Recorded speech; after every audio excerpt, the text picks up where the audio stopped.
Hello दोस्तों, कैसे हैं आप लोग। आशा करता हूँ कि बहुत बढ़िया होंगे। तो आज अमीर की कोर्ट का 19वां दिन है और आज हम लोग पढ़ेंगे समचतुर्भुज। समचतुर्भुज के आकार के खेत का क्षेत्रफल कैसे निकालें और समचतुर्भुज के आकार का प्लॉट कैसा दिखता है, उसका क्या खासियत है, उसके बारे में पूरा उसका इतिहास, भूगोल, नागरिक हम लोग आज जानेंगे। ठीक है, तो जैसा कि मैं समचतुर्भुज समचतुर्भुज सम का मतलब होता है बराबर। सम का मतलब होता है बराबर और चतुर्भुज का मतलब होता है चार भुजा वाला। ठीक है, कहने का मतलब पीछे के वीडियो में हमने आप लोगों को जो पढ़ाया था वर्गाकार प्लॉट, तो वर्गाकार प्लॉट भी समचतुर्भुज ही होता है। ठीक है, लेकिन समचतुर्भुज जो आज मैं पढ़ाने वाला हूँ इसका नाम समचतुर्भुज है और पीछे वाला जो वीडियो पढ़ाया था मैं वर्गाकार प्लॉट, उसका एक और स्पेशल नाम भी है वर्गाकार प्लॉट। ठीक है, इसको हम वर्गाकार प्लॉट नहीं कर सकते हैं। आइए सबसे पहले प्लॉट बना लेते हैं। ये इस प्रकार का प्लॉट। ठीक है, इसका चारों भुजा बराबर है। ठीक है, यह वर्गाकार प्लॉट जो होता है, वर्गाकार प्लॉट जिसका चारों भुजा बराबर होता है, और ये जो देख रहे हैं समचतुर्भुज के आकार का प्लॉट, इसका भी चारों भुजा बराबर होता है।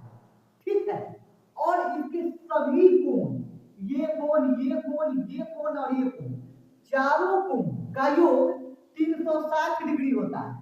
ठीक है, इसमें सभी कोण 90-90 डिग्री का नहीं होता है, लेकिन वर्ग में ये जो देख रहे हैं आप लोग वर्ग, इसमें सभी कोण, ये वर्ग है। ठीक है, और ये समचतुर्भुज है। इसमें भी चारों जो भुजा है वो बराबर है और इसमें भी चारों भुजा बराबर है। ठीक है, लेकिन इसका जो सभी कोण है वह 90-90 डिग्री का है, लेकिन इसका सभी कोण 90-90 डिग्री का नहीं होता है। ठीक है, हाँ, इसका जो सभी कोण है उसका योग जो होता है 360 डिग्री होता है और इसका भी सभी कोण का योग 360 डिग्री ही होता है। ठीक है, ये दोनों का परिमाप, इसका परिमाप निकालना हो या फिर इसका परिमाप पता करना हो, अगर हमें इसका भुजा पता है तो दोनों का परिमाप 4 और गुना भुजा इतना कर देंगे तो दोनों का परिमाप निकल जाएगा। ठीक है, इसका भी परिमाप निकालने का यही फॉर्मूला है और इसका भी परिमाप निकालने का यही फॉर्मूला है। ठीक है, चलिए अब यहाँ पे अगर इसको बीचों बीच एक लाइन खींच दें। ठीक है, ये जो लाइन खींच दिए यह हो गया इसका विकर्ण। ठीक है, और अगर यहाँ से एक और लाइन खींच दें इस कॉर्नर से इस कॉर्नर पे, तो यह भी विकर्ण हो गया। ठीक है, अब देखिए ये कोण जो है, ये कोण, ये कोण और ये कोण, ये सब 90 डिग्री का तो नहीं है, लेकिन यहाँ जो कोण बनेगा ये वाला और ये वाला और ये वाला, सभी कोण 90-90 डिग्री का होगा। ठीक है, यहाँ जो चारों कोण बनेगा वह 90-90 डिग्री से बनेगा। ठीक है, ये सब 90 डिग्री का नहीं है, ये कोण हो, ये वाला, ये वाला, ये और ये सब कोण 90 डिग्री का नहीं है, लेकिन यहाँ जो बीच पॉइंट में जो बनेगा, यहाँ पे ये वाला कोण वह सभी 90-90 डिग्री का बनेगा। ठीक है, और इसका भी वर्गाकार प्लॉट जो होता है उसका भी सभी कोण 90 डिग्री का होता है, मतलब हम इसको भी समचतुर्भुज कहेंगे। ठीक है, इसी के परिवार का यह भी है। ठीक है, यह जो प्लॉट है इसका दोनों पैर पकड़ के खींच दिए तो इस प्रकार का हो गया। जब ये दोनों पैर पकड़ के इसको खींचे तो इधर से यह पतला हो गया। ठीक है, जितना इसको खींचेंगे उतना ये वाला पतला होगा। ठीक है, तो इसी को जब दोनों पैर पकड़ के खींच दिए तो यह समचतुर्भुज बन गया। ठीक है, वर्गाकार प्लॉट को ही अगर दो कोना पकड़ के खींच दें तो वह समचतुर्भुज बन जाएगा। ठीक है, चलिए अब इसका क्षेत्रफल देख लेते हैं कैसे निकलेगा। क्षेत्रफल कैसे निकलेगा, अगर ये भुजा पता नहीं है हमको, इसमें से कोई सा भी भुजा हमें अगर पता नहीं है, लेकिन अगर विकल्प पता है, ये विकल्प और ये विकल्प, तो फिर क्या करेंगे, क्षेत्रफल बराबर क्षेत्रफल बराबर, अगर भुजा पता नहीं है, ठीक है, लेकिन अगर सिर्फ विकल्प पता है तब क्या करेंगे, 1/2 गुना दोनों विकर्णों का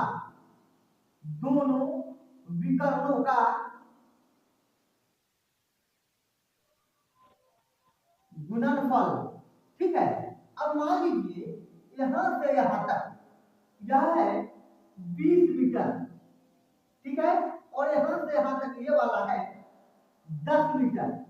ठीक है, तो क्या करेंगे, 1/2 गुना 20 गुना 10, कितना हो जाएगा, ये कट गया 10 बार में, तो कितना बच गया, 10 को 10 से गुना करेंगे तो 100, और यह क्या हो जाएगा, मीटर में है तो वर्ग मीटर। ठीक है, अगर वर्ग फीट में है वर्ग फीट, वर्ग गज में है तो वर्ग गज। ठीक है, चलिए इतना तो आप लोगों ने जान लिया। अब अगर विकल्प पता नहीं है, भुजा पता है कि भुजा कितना है, ठीक है, अगर हमको भुजा पता है, भुजा से निकालना है इसका क्षेत्रफल कितना होगा, तो इसके लिए क्षेत्रफल होगा, क्षेत्रफल बराबर आधार और गुना ऊंचाई। अब आधार किसको कहेंगे, ऊंचाई किसको कहेंगे, ये तो पता होना चाहिए। तो देखिए आधार तो इसको हम मान सकते हैं, लेकिन ये ऊंचाई नहीं है, यह ऊंचाई नहीं है, हम इसको आधार मान सकते हैं या फिर इसको आधार मान सकते हैं। ठीक है, और उसके बाद हमें यह पता करना है कि इसका ऊंचाई कितना है, ऊंचाई कहे या फिर लंब कहे, दोनों एक ही चीज है। ठीक है, ऊंचाई या फिर लंब, ठीक है, दोनों एक ही चीज है। चलिए अगर यहाँ पे आधार है 10 मीटर और ऊंचाई हो गया 8 मीटर, ठीक है, तो कैसे होगा, 10 और गुना 8 कितना हो जाएगा, 80। अगर फीट में मापी किए हैं तो वर्ग फीट। ठीक है, चलिए अगर हमको यहाँ पे इसको आधार मान लेना है, मान लीजिए हम यहाँ भी मापी कर सकते हैं, हम यहाँ भी मापी कर सकते हैं। ठीक है, यह जरूरी नहीं है कि यहीं पे मापी करेंगे, हम यहाँ भी बीच में मापी कर सकते हैं, यहाँ पे भी मापी कर सकते हैं, हर जगह दूरी समान होगा, लेकिन यहाँ पे 90 डिग्री का कोण बनना चाहिए, जहां भी मापी करेंगे वहां पे 90 डिग्री का कोण बनना चाहिए, तब जाकर वह लंब होगा या फिर उसको ऊंचाई हम कहेंगे। ठीक है, चलिए एक बात और आप लोग जान लीजिए, जैसा कि आप लोग जानते हैं कि ये कोण ये कोण ये कोण और ये कोण, वर्ग में सभी कोण 90-90 डिग्री का होता है, तो इसमें सभी कोण 90-90 डिग्री का नहीं होता है, लेकिन इसमें लगातार दो कोण 180 डिग्री का होता है, इसमें लगातार दो कोण 180 डिग्री का होता है। अगर यह 120 का है, अगर यह कोण 120 डिग्री का है तो यह 60 डिग्री का होगा, और अगर हमको यह पता है कि यह 60 डिग्री का है तो फिर यह हो जाएगा 120 डिग्री का। ठीक है, और जब हमको यह पता है कि यह 120 डिग्री का है तो फिर यह होगा 60 डिग्री का।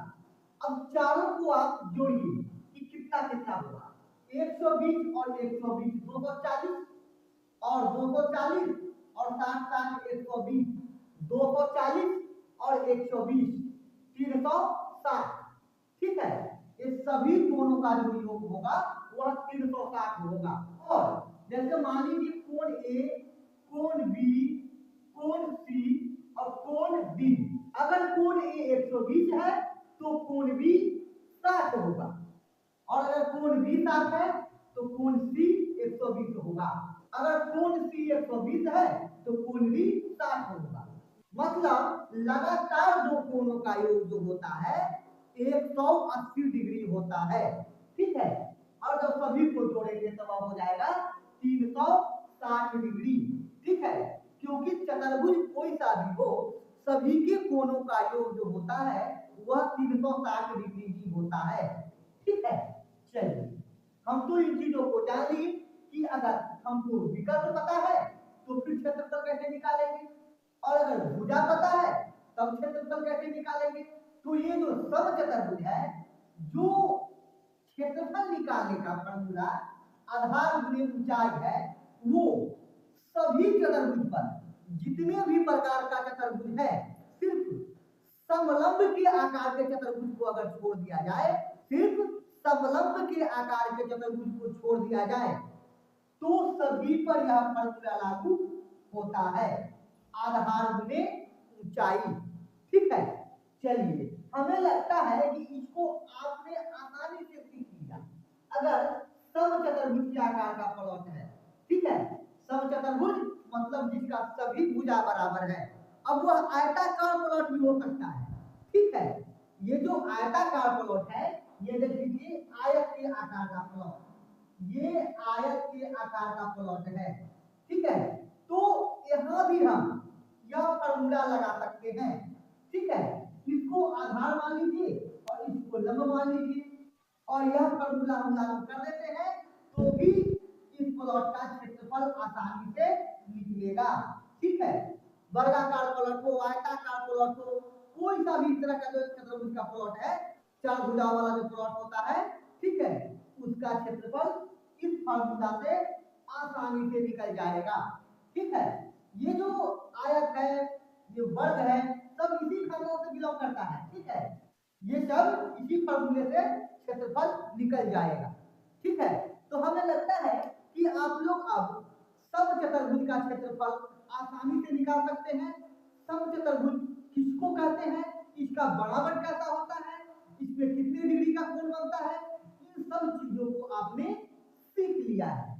ठीक है, अगर आप लोग चाहे तो इसमें त्रिभुज का आकार का भी प्लॉट काट सकते हैं। ठीक है, लेकिन इतना करने की क्या आवश्यकता है, आगे आप लोगों को मैं त्रिभुज भी पढ़ाऊंगा। ठीक है, ताकि आप लोग आसानी से किसी भी प्लॉट का, कैसा भी टेढ़ा मेढ़ा प्लॉट हो, ठीक है, आप लोगों को कहीं से कोई दिक्कत नहीं आएगा क्षेत्रफल निकालने में, और उस पर बंटवारा भी पढ़ाऊंगा।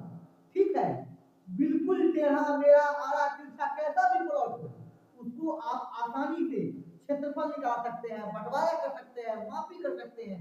ठीक है, तो चलिए आज इतना ही, फिर मिलते हैं अगले वीडियो में। अगर आप लोगों को वीडियो पसंद आया तो वीडियो को लाइक कर दीजिए, अगर चैनल पे नए हैं तो चैनल को सब्सक्राइब कर लीजिए और बेल आइकन दबा दीजिए ताकि मेरा आने वाला हर वीडियो का नोटिफिकेशन आपको मिलता रहे।